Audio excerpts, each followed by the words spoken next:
Jordan Nadi, it must be in the front. And Jericho. Actually, the second time in the sky it was open. It was in the Jordan River, Jordan Nadi, when Jesus was baptized. Yeah. And very important, my friends, we have like a direction map. We will see all of the directions and the distance between all of the locations. As I told you early morning that Jericho is not far away, just 27 kilometers. Jerusalem, for example, 46 and something like this. So the promised land, it must be in the front.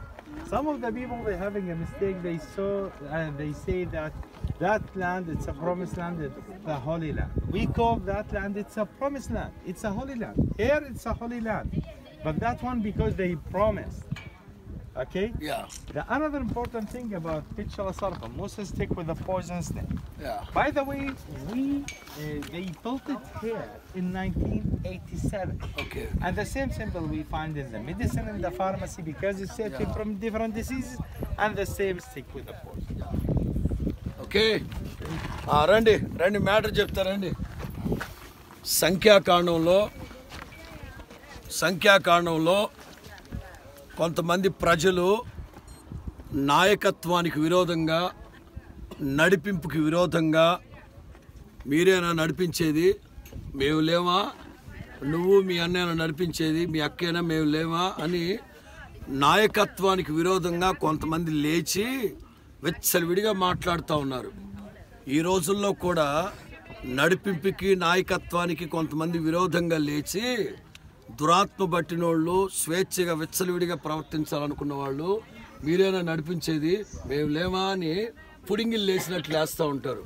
అట్లాంటోళ్ళు ఎక్కువ కాలం నిలబడరు. తాపకరమైన సర్పాలు కరుస్తాయి ఒక్కొక్కరిని ఎక్కడో చోట.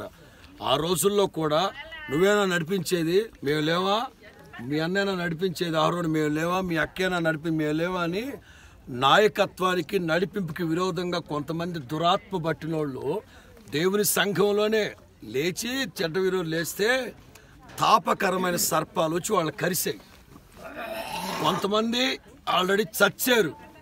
మరి కొంతమంది నొరగలు గక్కుతూ ఉంటే ఆ నొరగలు గక్కుతూ ఉన్న వాళ్ళ తాలూకా వాళ్ళందరూ మోషే దగ్గరికి వెళ్ళి, అయ్యా ఒక్కసారి దేవుడిని అడిగయ్యా, దీనికి పరిష్కారం లేదని అడిగితే, మోషే సాత్వికుడు గనక తిన్నగా దేవుని దగ్గరికి వెళ్ళాడు. అయ్యా పర్లేదు, వాళ్ళు ఏదో పోపడుతుంటే దేవుడు అన్నారు, రే వాళ్ళు నడిపింపుకి విరోధంగా, నాయకత్వానికి విరోధంగా మాట్లాడారా, వాళ్ళ కోసం విజ్ఞాపన చేస్తున్నావు ఏంటంటే, వాళ్ళు ఏం చేస్తున్నారో తెలియదంటే, అప్పుడు దేవుడు ప్రతి చోట దేవుడు వాత్సల్యం కలిగిన దేవుడు గనకనే ప్రతి చోట పరిష్కారాన్ని చూపెట్టాడు. మనకులాగా మనిషి మాతృడుగానైతే పరిష్కారం లేకుండా కాళ్ళ కిందేసి తొక్కేసేవాళ్ళు.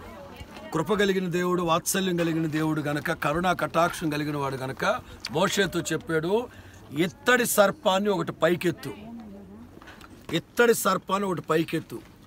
తాపకరమైన సర్పాల చేత కరవబడ్డవాడు వినాలి, ఎవరైతే నిదానించు చూస్తారో వాళ్ళు బ్రతుకుతారని చెప్పాడు.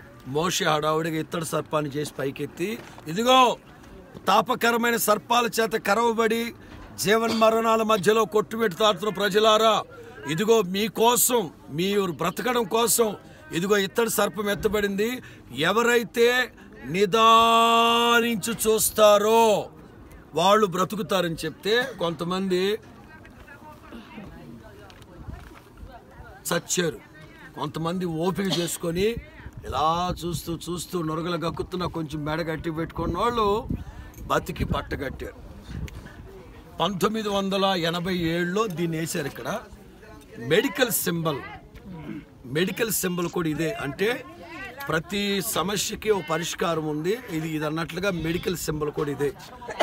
కొత్త నిబంధనలు మనం చూస్తే ఆ రోజున మోషే ఇత్తడి సర్పాన్ని ఎలాగో పైకెత్తాడో 2000 సంవత్సరాల క్రితం యేసు క్రీస్తు కల్వరి కొండ మీద, గొల్గొతా కొండ మీద, కపాల స్థానం చోట కల్వరి సిలువ మీద ఇదిగో ఇలాగ ఎత్తబడ్డాడు.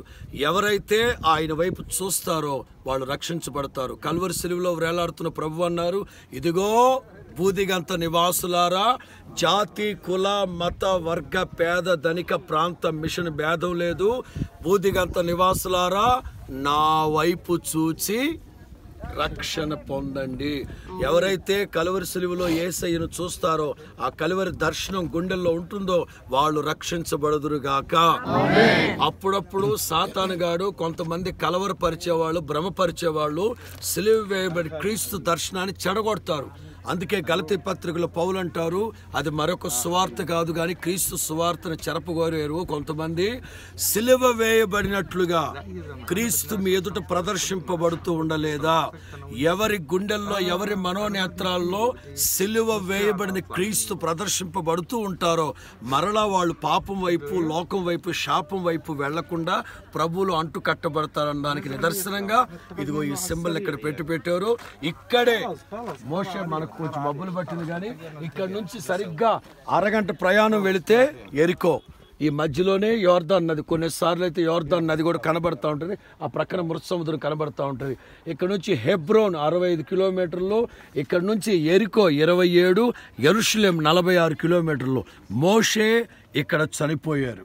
అయితే తాబోరు పర్వతం మీద పేతురు, యోహాను, యాకోబుని యేసు ప్రభు తీసుకెళ్లి రూపాంతరం చెందినప్పుడు ఓ వైపున ఏలియా, మరోవైపున మోషే. అంటే మోషే శరీరంతో ఆ దేశానికి వెళ్ళలేదు కానీ ఆత్మలో పాలు తెల్లు ప్రవహించే దేశానికి వెళ్ళాడు. దేవునికి మహిమ కలుగును గాక.